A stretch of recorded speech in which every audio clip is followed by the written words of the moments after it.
Hello everyone, welcome back to civil staff IAS. मैं हूं आकृति बंसल और आज हम डिस्कस करेंगे एक बहुत इंपॉर्टेंट करंट अफेयर्स टॉपिक जो यूपीएससी प्रीलिम्स और जीएस पेपर 3 दोनों के लिए रेलेवेंट है। अरुणाचल प्रदेश के ग्लॉ लेक को अब ऑफिशियली इंडिया का 101st रामसर साइट बन चुका है। अब सिर्फ ये न्यूज याद रखना सफिशिएंट नहीं है।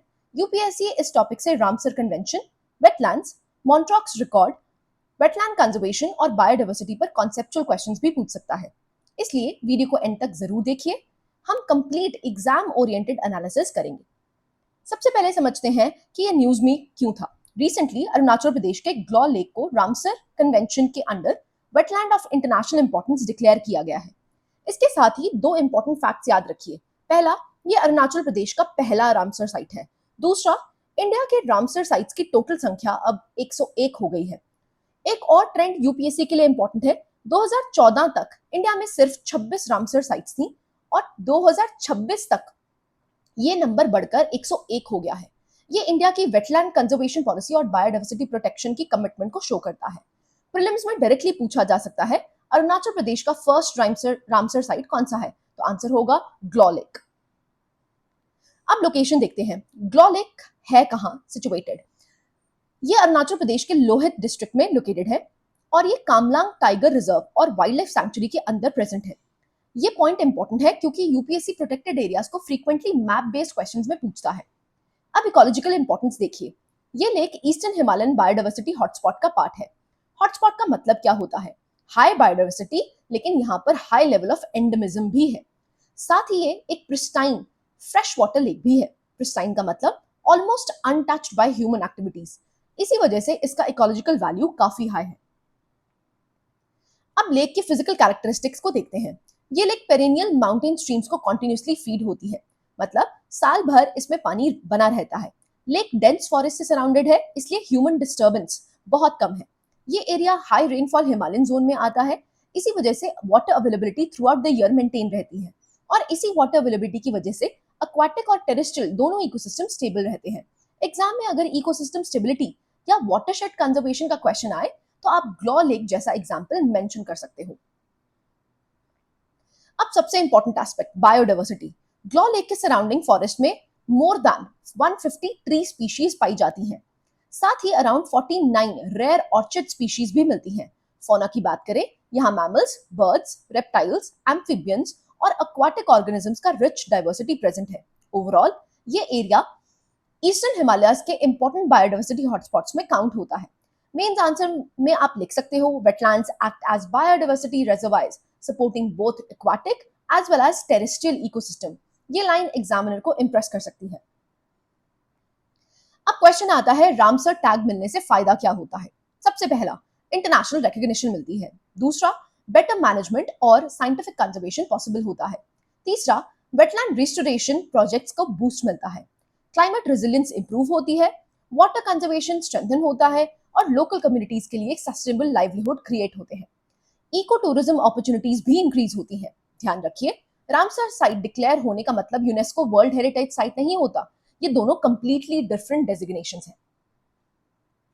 अब थोड़ा कॉन्सेप्ट क्लियर करते हैं। रामसर कन्वेंशन है क्या? ऑफिशियल नाम है कन्वेंशन ऑन वेटलैंड्स।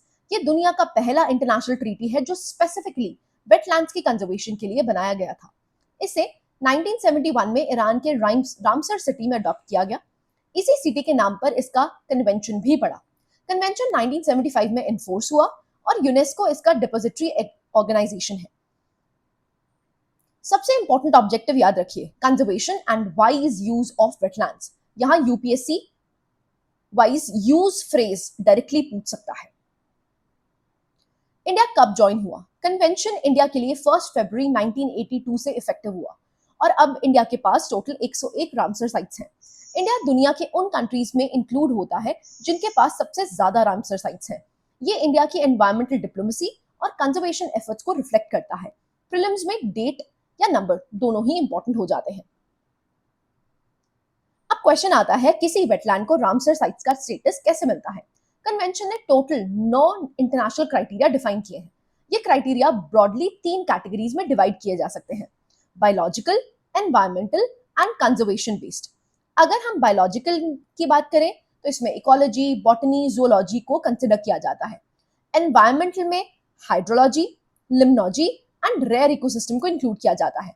ऐसे ही अगर हम कंजर्वेशन की बात करें तो उसमें threatened species, biodiversity conservation and water bird population. एक वेटलैंड को इनमें से कम एक क्राइटेरिया सेटिस्फाई करना होता है। अब एक बहुत फेवरेट यूपीएससी टॉपिक, मॉन्ट्रॉक्स रिकॉर्ड। बहुत स्टूडेंट्स रामसर साइट और मॉन्ट्रॉक्स रिकॉर्ड को कंफ्यूज कर देते हैं।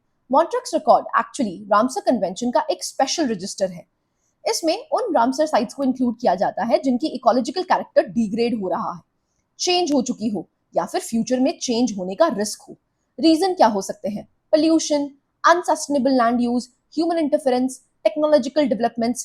पर्पस सिंपल है, इंटरनेशनल अटेंशन अट्रैक्ट करना और रिस्टोरेशन एफर्ट्स को फास्ट करना। अब वेटलैंड्स इतने इंपॉर्टेंट होते ही क्यों हैं? सबसे पहले फ्लड कंट्रोल।